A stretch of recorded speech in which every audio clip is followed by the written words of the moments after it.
if you missed it, 2 defensive players the Bills signed this week, Michael Hoyt and Larry Ogunjobi, will both have to serve 6-game drug suspensions to start the season.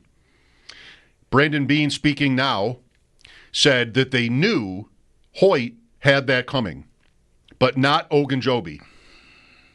And maybe they wouldn't have signed him. Yeah, that's what it sounds like. I'm reading a quote here from Elena Getzenberg, I believe covers the team for ESPN, and said, yeah, they knew about Hoyt, and if they had known about Ogunjobi, she says, Bean just said, in advance of agreeing to terms, they would not have gone with 2 players facing 6-game suspensions.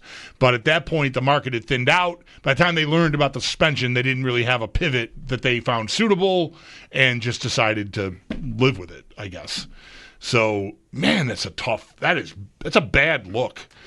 Ultimately, I mean, that's a third of the season. For God's sakes, 2 guys that, to various degrees. I mean, Ogunjobi, I would say less than Hoyt. I mean, we'll see how everybody ends up being used here. But, like, Ogunjobi's more of a rotational piece to me. I don't say that Hoyt's going to play 80% of the snaps or something, but I just feel like he's the longer-term investment and the more exciting idea to me by a lot, watching just the cut-ups of him lining up all over the field and just being deployed in different ways.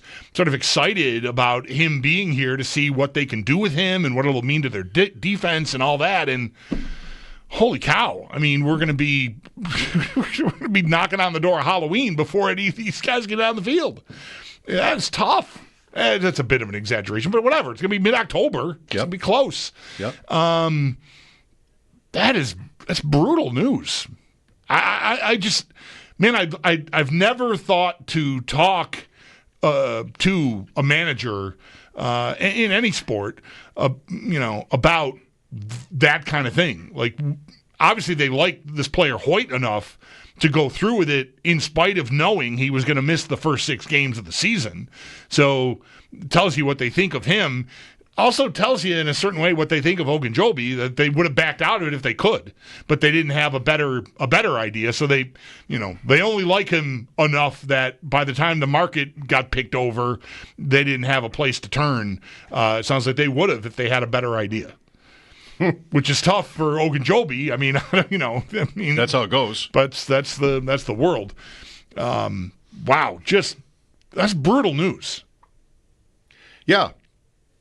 In a positive light, we talked about Bosa for this. They'll be fresh. Save them. Right. Is this going to mean the Bills start 2-4 because they don't have, a guy or 2 that maybe very few people had heard of? Ogunjobi has been. I knew more about him, but still, like, how impactful enough to do it. We'll see. But yeah, who would have guessed? It's interesting, for Bean to know that there was a suspension coming for him. Maybe that's why he spoke on Friday. Like everybody else, the players were all speaking yesterday, and we were in contact with Sal, and I don't know, that's sort of a holding pattern, waiting to see if Bean was going to walk out at some point and talk to everyone. Yeah, Sal thought maybe Bean would speak yesterday, and maybe there are other reasons why it was today instead. But they like to give you corporations like to give you bad news on Friday. See if you miss it. 70 out. Oh, yeah. Let's brace for more bad news, maybe. Yeah. Friday afternoon with 70 degrees. I'm sorry to say I couldn't miss this. Wow.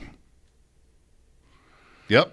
All right. So, well, I wonder. I mean, what does that do to your roster construction and your rotations and all the stuff? I mean, obviously, again, they knew about Hoyt, so that doesn't land on them like a ton of bricks or anything. They made the choice to bring this player in here knowing they wouldn't have him. So you were already, going about your plans with that in mind. That knowledge was in hand.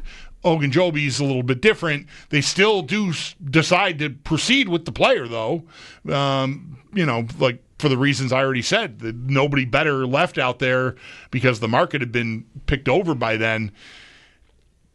But I mean, Jordan Phillips, you want to hang out for the first 6 games of the season? Like, are they going to just bring somebody in to fill those? Yes is the answer. There'll be people on the roster taking those spots while those guys are suspended.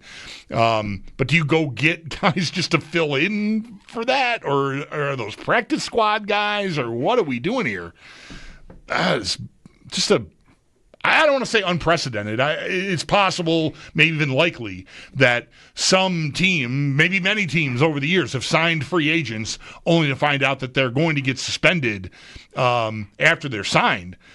What I've never heard of is a team admitting they knew a guy was going to be suspended and signed him anyways.